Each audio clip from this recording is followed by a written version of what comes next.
Sempat disomasi dan dilaporkan oleh pihak label musik tempatnya bernaung, Syakir Daulay akhirnya muncul ke publik dan buka suara. Bersama kuasa hukum, penyanyi muda asal Aceh itu mengaku siap lapor balik pihak label. Lantas, seperti apa kuasa hukum Syakir menjawab laporan pihak label terhadap kliennya?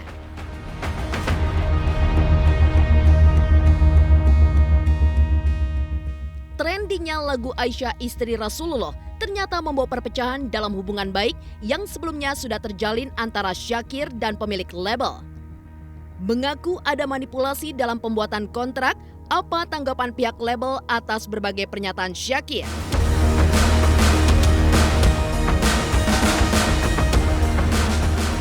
Dari 4 sekawan selaku pihak yang mengenalkan Syakir dan pihak label mengaku kecewa pasca perselisihan kian memanas.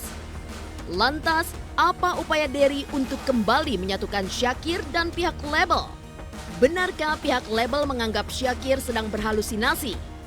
Pemirsa, bersama Intens Investigasi, kami hadirkan kabar terkini, terpercaya, dan teraktual.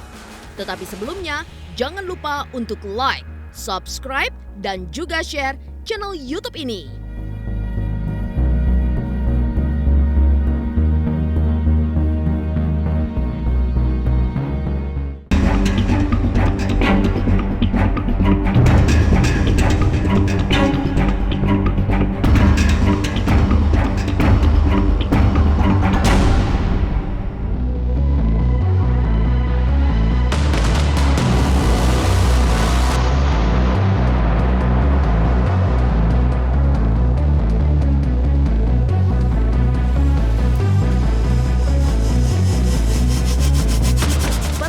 Syakir Daulay dan pihak label tempatnya bernaung kian memanas. Setelah sebelumnya sempat layangkan somasi, namun tak digubris, kuasa hukum label akhirnya melaporkan Syakir ke pihak berwajib.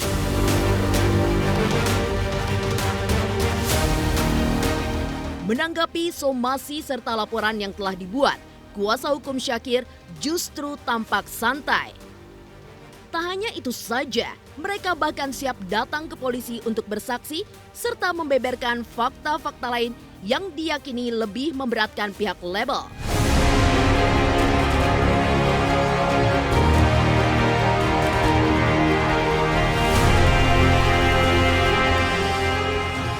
Tapi kita hanya ingin menyampaikan bahwa ada di berita-berita banyak fakta soal kebohongan terkait dengan Syakir dan keluarganya.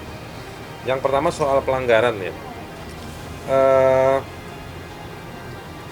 Pertama antara judul kontrak dengan isi itu nggak sesuai.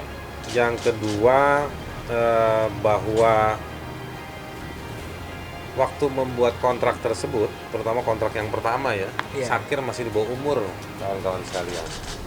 Jadi otomatis kontraknya itu bukan cacat lagi, otomatis batal demi hukum.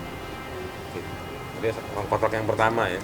Kontrak yang kedua, Syakir baru umur 2 bulan dari kecukupan umur orang dewasa. Dan ketika membuat kontraknya itu tengah malam. Ya, betul ya? Malam hari ya. Dan Syakir tidak ditemani oleh walinya. Jadi kalau ada yang bilang bahwa tadi yang poin kebohongan tuh yang katanya keluarga menemani segala macam, nggak ada. Kalau somasinya mereka, kami tidak akan balas. Karena kami menganggap isi somasinya sudah terpenuhi. Ada satu poin bahwa dia minta Syakir minta maaf kalau nggak mau dilaporin polisi. Udah dilaporin polisi. Terus enggak, mau apa? Main congklak. Nah, jadi kita nggak bingung apa yang mau kita balas. Tapi blessing in disguise-nya, kita dapat berkah dari masalah yang dia ungkap. Ternyata kita lihat bro kecil kita ini jadi korban kesewenang-wenangan. Ya, kalau tidak jelas harusnya kan ditanyakan, ya kan? Kan somasi itu kan intinya kalau masalah-masalah hukum itu saya udah serahkan ke orangnya, lawyer saya, ya kan? Tapi pada intinya kalau ada itikat baik harusnya ditanyakan ketidakjelasan ada di mana, kan begitu ya? Karena somasi itu sifatnya adalah menanyakan ketidakjelasan, mempertanyakan hal yang menurut dia atau menurut kita memang perlu penjelasan.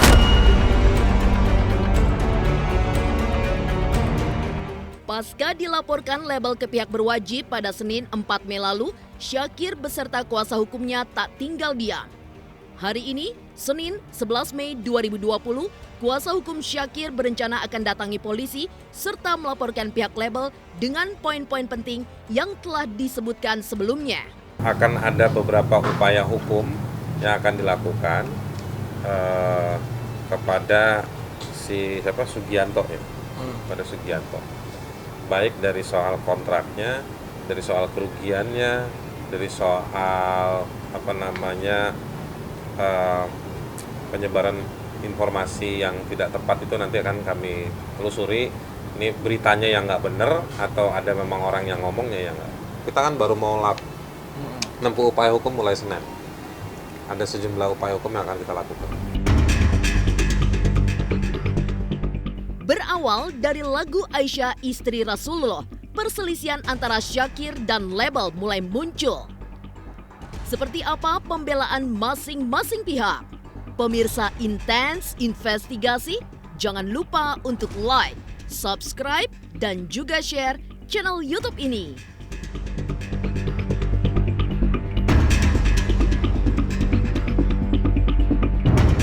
Saksikan Was-Was setiap hari Rabu dan Sabtu jam 3 sore.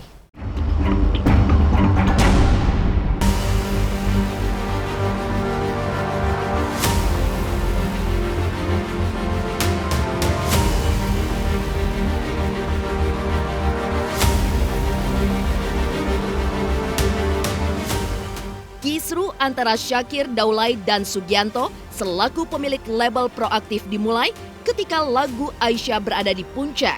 Bertahan di kolom trending, seolah-olah membuat Syakir tak puas dengan hasil yang ia peroleh selama ini. Membantah tak pernah terjadi kontrak terkait pembelian akun YouTube, pihak label akhirnya buka suara. Sugianto yang kala itu menerima Syakir berlandaskan pada perasaan iba menjawab semua pertanyaan Syakir dan kuasa hukum yang memberatkan pihaknya.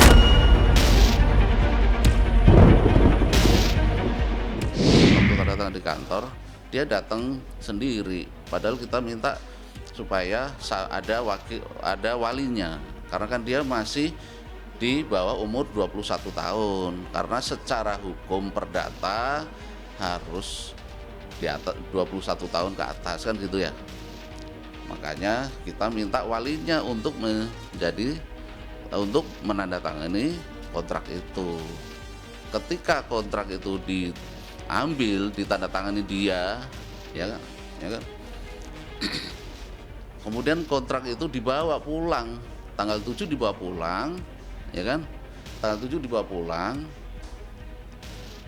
baru tanggal 13 diserahkan ke kita. Jadi kalau ada keterpaksaan, ada katanya ditandatangani tengah malam, ya saya jadi heran juga, kok dapat ngarang cerita dari mana ya itu ya. Saya jadi heran, itu ngarang cerita dari mana gitu, kok tanda tangan malam ini. Itu 6 hari kontrak itu dia bawa pulang, alasannya karena memang mau ditandatangani sama wali dia. Ketika kita upload pertama kali lagu Ya Robbi, ya masih biasa aja, nggak ada masalah, nggak ada katanya komplain ini gitu, komplain katanya ini gimana nih kontrak, nggak ada. Setelah lagu Aisyah jadi trending, itulah dia mulailah dia mempertanyakan ini itu ya. Mungkin saya kan maklum aja, mungkin dia merasa banyak omongan sana sini, satu ya kan. Yang kedua dia merasa kok begini kok begitu gitu loh.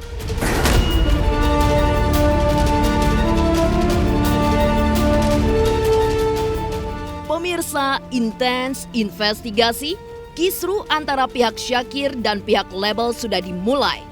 Pernyataan bertolak belakang dari kedua belah pihak membuat publik bertanya-tanya siapa yang harus dipercaya. Apalagi bintang muda yang tengah bersinar itu mengaku sejak awal menandatangani kontrak tak pernah ada pembicaraan soal pembelian akun YouTube. Kontrak pembelian akun YouTube baru tertera pasca lagu Aisyah trending. Bersamaan dengan trending itu, Syakir pun sempat tak puas lantaran password akun YouTube-nya juga diganti oleh pihak label. Jadi 1 hari setelah trending, tiba-tiba Syakir, kan email itu kan nyambung ke HP ya semuanya, ya Bang ya. Itu Syakir nggak bisa akses semuanya loh. Kenapa nih email tiba-tiba ganti? Ya Syakir hubungin. Ya mintalah, ini Syakir mau nelpon orang siapa-siapa, kontaknya di email semua. Akhirnya kata dia, oh ini udah keputusan dari Pak Sugianto. Oh nggak bisa gitu, ini data Syakir di situ semua, gitu ya kan. Dan kemudian akhirnya ketika dia mengganti itu, nah waktu itu official musik video yang ubah dia jadi cover, terus yang ubah ke musik official musik video dia dari pihak Pak Sugianto, terus diubah lagi ke cover. Jadi Syakir yang ditekan publik, dibilang mengambil hak karya cipta orang, sedangkan dia menggunakan itu untuk mengubah-ubah official musik video cover. Akhirnya Syakir yang kena. Komunikasinya Syakir nih sama pegawainya si Pak. Satu hari setelah trending baru diganti. Sebelumnya ketika awal kontrak nggak pernah dia ganti. Bahkan dia membebaskan Syakir untuk bisa mengakses.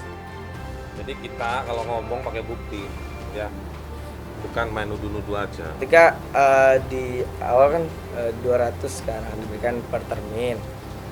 Nah itu advance, dia bilangnya bukan beli YouTube. Syakir ingat lah pasti kan, nggak mungkin Syakir juga menjual segala macam karya Syakir dengan segitu mudahnya gitu ya kan. Sedangkan 200 juta itu ya bukan Syakir mau sombong dengan segala kerendahan hati ya.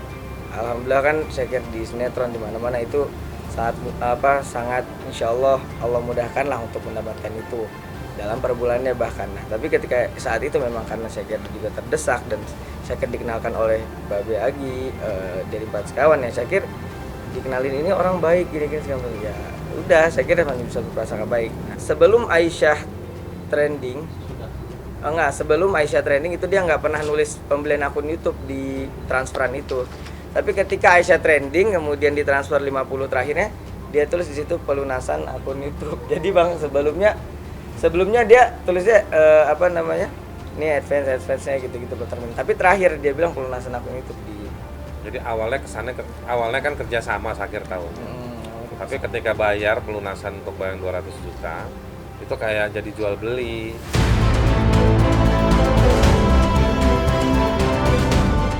Pihak label dan Syakir saling membela diri. Seperti apa kesaksian dari Empat Sekawan saat momen penandatanganan kontrak? Pemirsa Intens Investigasi, jangan lupa untuk like, subscribe, dan juga share channel YouTube ini.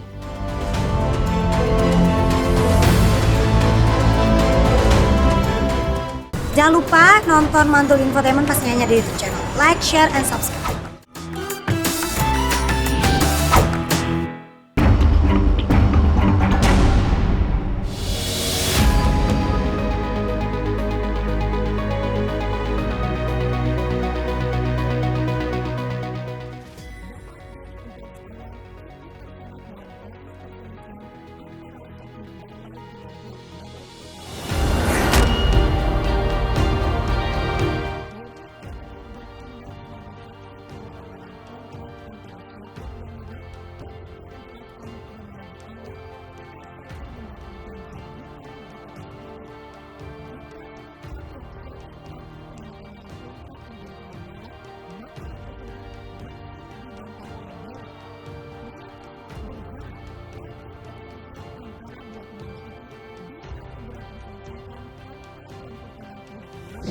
Kalau dikatakan saya menyaksikan, ya saya menyaksikan tanda tangan itu ditandatangani bulan Februari itu sekitar habis maghrib karena waktu saya ada di situ sholat maghrib dulu karena imamnya waktu itu sakit, pasti dia ingat tuh. Jadi kalau ada berita-berita tengah malam tuh bohong, begitu habis tanda tangan semuanya tenang, adem, tidak ada persoalan apa-apa, semuanya enak-enak aja, tidak ada keluhan apa-apa. Syakir juga tidak ada merasa keberatan di mana, dari pihak keluarga tidak, mungkin saya nggak ngerti Syakirnya ngasih taunya gimana, tidak ada persoalan, jalan. Tibalah saatnya lagu Aisyah trending. Itu mulai persoalan. Saya ditelepon lagi sama orangnya Pak Agi, Mas Dery, ada masalah kayaknya. Masalah apa? Ternyata si Syakir ada kontrak di label lain. Saya udah bicarain, coba ketemu pagi, ngobrol Syakir aja gitu, dari hati ke hati antara anak dengan bapak. Jangan libatkan siapa-siapa gitu. Pak Agi tidak usah libatin sama orang yang lain, kamu sendiri aja. Sama Pak Agi berdua deh, ngomong ke pinggir laut berdua. Saya kan ngomong, Pak saya salah gimana ya? Saya salah minta maaf. Gini. Layaknya anak sama bapak lah. Tapi kalau sudah ada orang lain di belakang dan di situ ada orang lain, ini ada anu, udah persoalan pasti rame.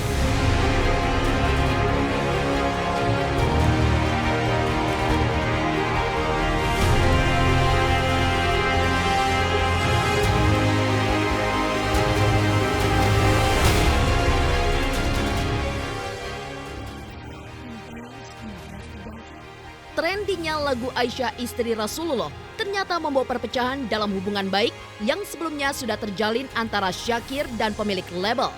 Berdasarkan kontrak kerjasama, Syakir hanya bertugas menyanyi dan semua proses kreatif juga pengurusan izin lagu ditangani oleh tim dari label. Benarkah pihak label menuding Syakir banyak berbohong dan berhalusinasi?